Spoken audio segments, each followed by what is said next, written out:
Welcome to the Three Martini Lunch. Grab a stool next to Greg Columbus of Radio America and Jim Garrity of National Review. Three Martinis coming up. We are very glad you are here for the Wednesday edition of the Three Martini Lunch. Your stool awaits. We have good/crazy, bad, and crazy again for our martinis today, all brought to you by ExpressVPN. Protect your online activity today with ExpressVPN. ExpressVPN.com/martini. Much more on them a little bit later in the podcast. And Jim, let's start with our good martini. A couple of special congressional elections took place on Tuesday. One of them, for sure, we know the results.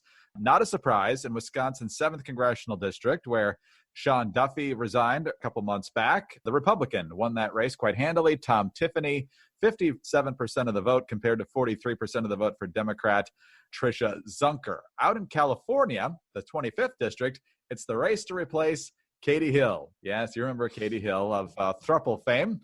But this is actually and has been a very competitive seat that Republicans have won frequently in the past. But Katie Hill won it in 2018. We don't have an official winner here yet, but it looks like Republican Mike Garcia has a commanding lead. That's the verbiage in the Ventura County Star. He has 56% of the vote right now against Christy Smith, the Democrat, 44%. The reason we don't have an actual winner declared yet is because it's almost all by mail. According to officials there, more than 420,000 ballots were mailed to voters in Los Angeles and Ventura counties. Right now, almost 108,000 ballots have been counted, and we're not going to get another update probably till Friday. So, Jim, that's the crazy part of this good martini. But let's start with the fact that Republicans did what they needed to do in Wisconsin, and it looks like they are in good position to win back the seat in California. Yeah, I think the Southern California one is the one that really kind of jumps out here. Look, the Republicans just got, slaughtered in all kinds of suburban districts across the country in 2018 midterms. And, one of those areas was Southern California. People are like, it's LA, it's all Democrats. Well, no, actually, there were some congressional districts that were suburbs that were, controlled by the Republicans for quite a few years. And then they just got wiped out. And one of them was Katie Hill. Probably the less said about her, the better. But this was an interesting measuring stick of could there be a Republican comeback down here? Now, obviously, this is a really weird set of circumstances to hold an election in. Special elections always have lower turnout. You can end up winning seats that you really have no business winning, so to speak. I'm thinking of a Republican House seat in Hawaii a couple of years ago. Republicans managed to win Anthony Weiner's old district after his infamous resignation. Right set of circumstances, you can win a seat where the demographics are, terribly against you in a special election. Maybe this, obviously here, now you add in the vote by mail. And oh, by the way, I generally think that vote by mail can work. It has worked in places like Colorado and Washington and other states for quite some time. If you have the infrastructure, if you have a professional and trusted state elections committee who's administering all this stuff and counting all the votes, then yeah, it should work just fine. Not every state has this, and you probably don't want to enact a big sweeping change on the fly. And the fact that California, they have finished counting the primary votes, right, Greg? This went on for weeks and weeks. Yeah, it did. It did. And most people like to know their winner, obviously, as quickly as possible. We're used to having it, it's too close to call late on election night, and then you find out the next morning, or staying up until the wee hours of the morning waiting to see those last couple precincts report. The fact that, we'll let you know in a week is really not all that reassuring. The slow count. I suppose everybody can hold their head up high compared to Iowa, the caucuses, but that's about it. Look, does this mean that there's a potential Republican comeback? Look, this is probably a really unusual set of circumstances. But then again, we don't know what the state of the coronavirus outbreak is going to be come November. A lot of people are saying they'd rather vote by mail. They're a little worried about standing online and trying to space themselves out 6 feet apart. So maybe these unusual circumstances we're seeing here in Southern California are a little more representative of the voting situation we're going to see across the country in November. Look, as a Republican, if you're rooting for the Republicans, you'd rather see them win than lose. You'll take any win you can get. This does look like a fairly sizable lead. But this is California. So something going wrong where they arrested the surfer for not social distancing. So, you never know exactly how this is going to shake out. I was talking a few weeks back with Hans von Spakovsky. That's always a fun name to say, but he's a good guy, works at the Heritage Foundation. He's in charge of their election reform project there. And he says, we might be in a position as we get closer to Election Day this year that this is going to have to be a much more aggressive vote by mail effort than normally, although more people have been doing that in recent cycles than before. But he says, you have to do it the right way. His idea is to send out notices to everyone at their current addresses that says, confirm that you still live here and we'll send you your ballot. Because if you just send out ballots to everybody and don't have updated ideas of where they live and that sort of thing, that's where you risk having a lot of problems. Because right now, even with these coronavirus relief checks, you got a lot of people who are dead. You got a lot of people who don't live where the government thought they lived as recently as their last tax returns and so forth. And so far, they're just sheepishly asking people to send it back. And so we don't want that kind of sloppiness to be happening with the ballot. So you're right that other states have figured this out. It'll be very interesting to see if we have to go down this road, how fast these other states can actually get their act together. It's going to be very clear that it's going to be more prevalent than usual. But if we have a clear front runner on election night and then it takes weeks and weeks and lo and behold, somebody else wins, you're going to have a lot of ugliness going on in this country, regardless of which way it goes. Yeah, I was going to say, people need to get started on the transition. If there's a new president, we had this delay in the transition from the Clinton administration to the Bush administration because of the lengthy recount in Florida. And, there were a lot of ramifications of that, including some people argued the fact that the Bush National Security Team did not hit the ground running. And, some people argued that was a factor in 9/11. Probably wasn't the biggest factor, but, could be a factor. For Three Martini Lunch listeners, a good way to keep track of the Hans. Von Spakovsky is the good one. Gruber is the bad one. And everything he says is makes absolute perfect sense. I do find it deeply frustrating. The fact that so many people have tried to push back against voter ID, all of these other things makes a lot of people believe that their state election officials cannot be trusted, that someone must be trying to cheat and something like that. And I believe that, voting, it's a fundamental American right, but it also is a responsibility. And I don't know how much the government is supposed to bend over backwards. I think if you want to vote, you need to do things like register to vote. That doesn't seem like an incredible imposition upon you. You have a responsibility to make sure that you're properly registered, that you have ID and you can say where you are, to know where your voting place, your precinct place is, all these sorts of things. If you think there's a chance you won't be able to vote on election day, you probably have a good chance you should go out and get an absentee ballot. I think it should be very easy to get an absentee ballot rather than some states take rather stricter rules for that sort of thing. Again, if everybody trusted each other, this would be a very easy problem to solve. But unfortunately, it's California and many other states, so people don't. Exactly right. Jim, you know what I haven't seen today with Republican winning in Wisconsin and likely winning in California? I haven't seen a single article from the mainstream press about how it's a harbinger for November. Not one. Well, it's only a harbinger if the right side wins.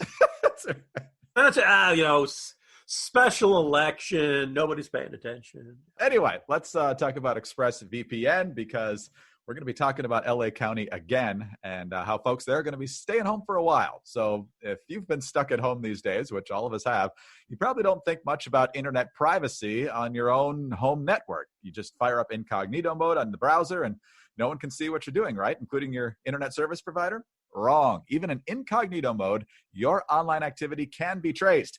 Even if you clear your browsing history, your internet service provider can still see every single website you've ever visited. That's why, even when you're at home, you should never go online without using ExpressVPN. ExpressVPN makes sure that your internet service provider can't see which sites you have visited. Instead, your internet connection is rerouted through ExpressVPN's secure servers. Each ExpressVPN server has an IP address that is shared amongst thousands of users. That means everything you do is anonymized and it cannot be traced back to you. ExpressVPN also encrypts 100% of your data with best-in-class encryption, so your information will always be protected. Use the internet with confidence from your computer, tablet, or smartphone. ExpressVPN has you covered on every device. Simply tap one button and you are protected. ExpressVPN is the fastest and most trusted VPN on the market.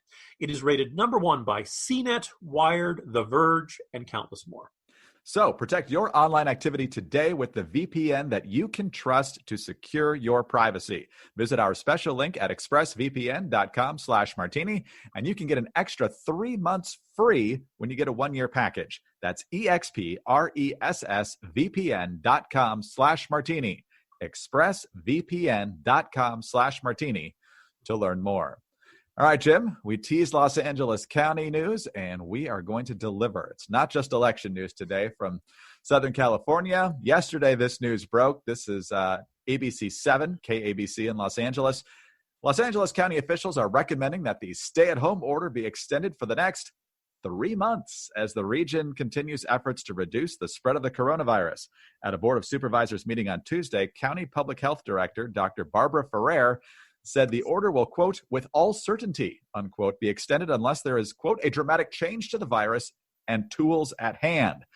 Well, that set off a lot of people not being very happy. So Eric Garcetti, the mayor of LA, went on CNN last night and tried to do some damage control. He says, when our county health officer, Dr. Ferrer, merely said that an order would stay in place for at least 3 more months, that doesn't mean the order stays in place exactly as it is today.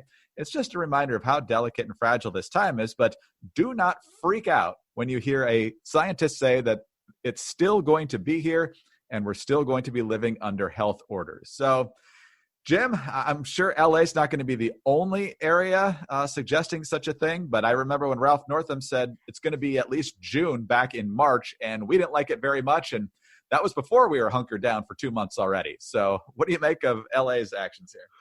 You know, Greg, I was so frustrated by how wrong-headed this decision seemed by the city of Los Angeles, Greg, that I was surprised that it came from the health officials. I strongly suspected that the force behind the decision was Deputy Chief Dwayne T. Robinson. Turns out it was not. Turns out he's a fictional character. Back when Northam made his decision here in Virginia, I remember thinking, why can't these guys make these decisions on like a 2-week basis? Because, you know, Los Angeles does not know how bad the spread is going to be in the city, in the state of, but come July. They don't know what it's going to be like come August. We're having a tough time just kind of getting, a good handle on what the state is now.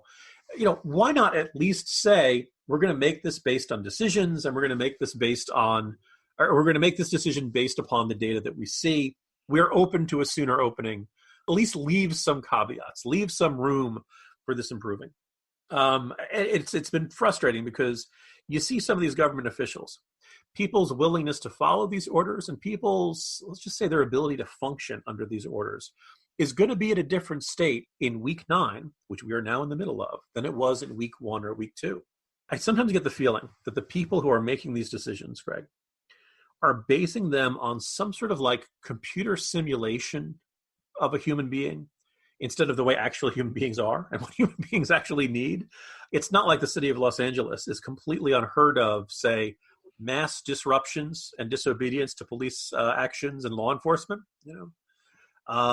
This struck me as really wild and kind of frustrating. But I also see that, across the country, Bill de Blasio, the hero of this pandemic, has already decided that city pools will be closed for the entirety of the summer. They've already canceled the city summer jobs program for teens, most of the city's summer camps and other programs. As I wrote in the corner yesterday, what are kids supposed to do this summer? You've already said to them they can't go to school since like mid-March. They haven't seen anybody. There are no summer, no summer camps, no summer schools, no summer programs, closing public pools. First of all, if we're going to reopen the economy, I guess, Greg, we're just doing it without working parents to hit something that's probably going to hit a nerve close to you and me. There's just kind of this wildly unrealistic expectation that we can take one part of our equation for how we function as a society, shut it down entirely, and expect everybody else to scramble around that. Again, we were now in the 3rd month of people doing this. The idea that, you're going to have to do this for another 3 months, we should expect pushback to this. People are going to be very, people not only not going to want to hear it. The economic consequences have been severe. I think one of the lessons is that people don't really pay much attention to city health officials until it matters. And then when it matters a lot, all of a sudden you've got folks who are less than fully reassuring, shall we say, managing matters of, critical to the functioning of a city. Jim, you've crunched the data as well as anyone. Some of the response I've seen to this announcement coming out of Los Angeles has been, well, the goalposts are getting moved here. This was originally about flattening the curve, and now it feels like it's about we have to do this until the virus is almost essentially extinct. Have we crossed that line, or where are we here, do you think? No, it feels like a fair one. I think in closer to home, Mayor Muriel Bowser of Washington, D.C., people have gone back and looked at her justifications for the various lockdowns, and they have changed every couple of weeks. The peak always seems to be 2 weeks away. Those of us with long memories can remember the days of the Friedman unit, where Tom Friedman, for the first couple of years of the Iraq War, said that the next 6 months in Iraq are going to be decisive. And of course, 6 months would pass, and then he would say, the next 6 months are going to be decisive. It always feels like the next couple of weeks are really vital for this. But look, on the issue of hospital capacity, there's previewing a piece that I'll have coming up on National Review in a little bit. Army Corps of Engineers took 17 convention centers and other sites and turned them into emergency field hospitals. Greg, 9 of them never saw any patients. Now, some of them did. Javits Convention Center, that treated more than 1,000 patients.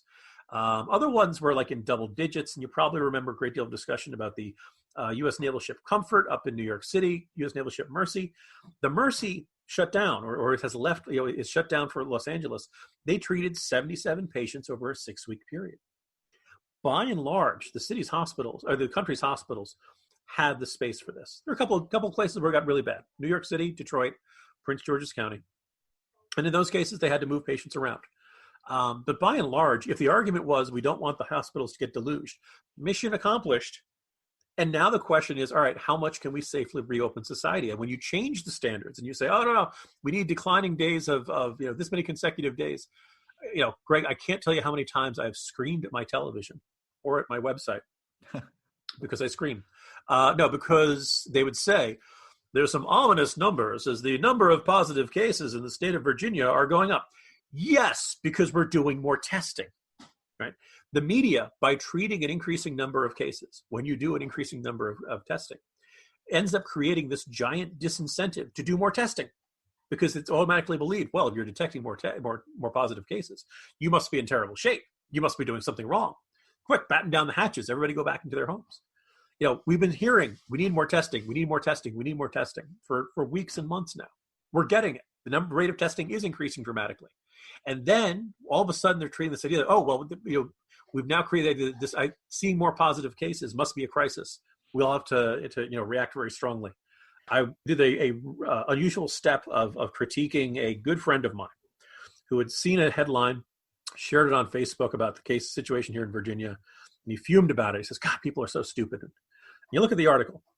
The article talked about how Northern Virginia was having a particularly high rate of cases. Well, the three things in this article said that Northern Virginia is having more cases because Northern Virginia has more population.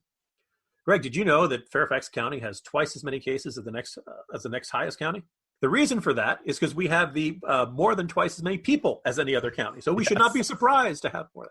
The second one was that number of testing had increased. Lo and behold, you do more testing, you find more positive cases. And the third one was they had decided to take the potential cases where they're not sure, they were still processing. They put it into the number of cases pile. I have no particular objection to that. But when you do those three things, you end up creating a higher number. And I had to felt the need to say to my friend, none of this was behavior related. None of this was people gathering in large groups. None of this was people coughing on each other as they go to the supermarket. None of this was based. It was all based on how you choose to count them. And it's pretty significant. And this was, my friend's a smart guy. The fact that it could, the headline could mislead him indicates, I think, that most people who saw it were misled by that. And it's deeply frustrating that we cannot have contextually accurate conversations about what we're seeing in the data. Jim, this is obviously not as critical as what we just discussed, but your reference to Dwayne T. Robinson brings the question to mind because we've obviously come to appreciate the LAPD in so many different ways. But if you were in a crisis situation and lived in Los Angeles, who would you rather have show up from the LAPD? Would it be Deputy Chief Dwayne T. Robinson, who was roundly castigated for his handling of the Nakatomi Plaza fiasco in 1988, or Frank Drebin? Think carefully, because I'm not sure it's as easy as you think. Al Powell would be my first guess. Al Powell. There you go. Or Murtaugh and Riggs, because I'm pretty sure that Riggs would try to figure out a way to shoot the virus. That's right. There's a lot more than just those two guys. All right, let's move on to our crazy martini now. And Jim, this one will be pretty quick, but everyone's trying to get the best coronavirus coverage, or at least we thought they were. There's a town hall coming up on CNN Thursday evening. I'm sure you're setting your DVRs right now. Here's CNN's Twitter plug for this town hall. Former acting CDC director Richard Besser, former HHS secretary Kathleen Sebelius, and activist Greta Thunberg join Anderson Cooper and Dr. Sanjay Gupta for a live CNN town hall, Coronavirus, Facts and Fears. And so they have two officials whose resumes, at least, would lead you to believe they know something about this. Both were officials during the Obama administration. And then they decided to go with the climate change activist teenager who skipped school for a lot of months last year. How dare you? Who, as far as I know, Jim, has not gotten a degree, much less an A in virology. So what do you make of Greta joining the panel here? Oh, Greg, I would love if the first question would be, so Greta, the closure of the schools hasn't really affected you very much now, has it? I'm going to reveal something about cable news. Here's the thing. If you're going to do a special event, then you really should try to get the best experts you can. You probably shouldn't worry about getting well-known names that will drive up the ratings or something. Asking Greta Thunberg to talk about virology is kind of like asking the sheriff of Broward County to talk about gun violence. Oh, wait, CNN did that.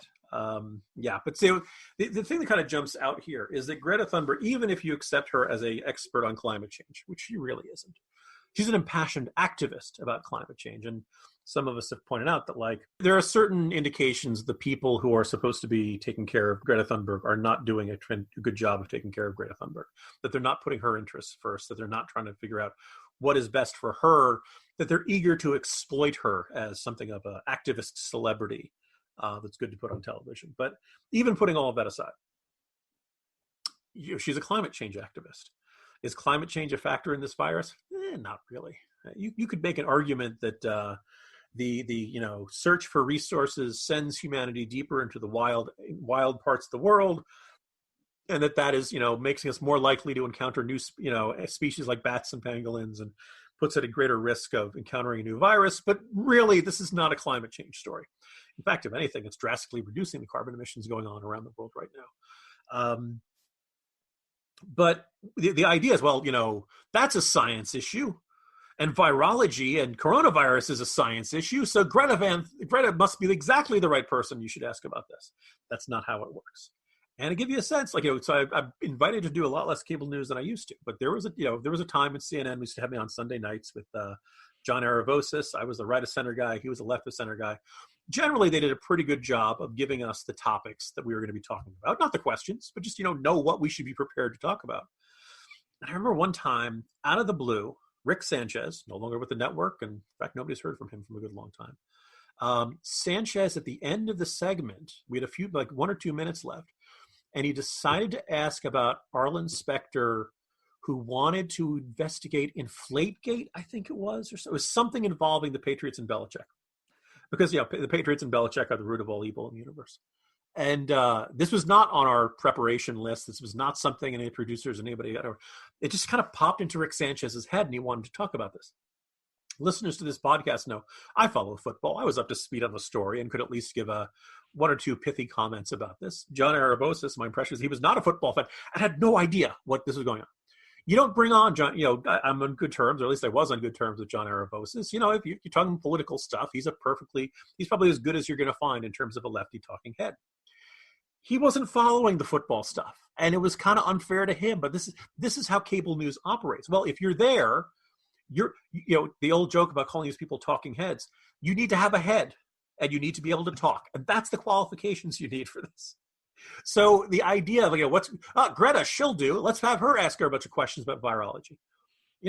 There's no reason to expect any of this. I hope people get into Greta. How many states do you think the RH factor should be below 1.0 before it becomes safe to reopen society? And just, hopefully, my guess is she'd probably say, how dare you, or something.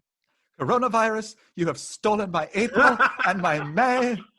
Oh, and Kathleen Sebelius. Wow. Everybody's missed her.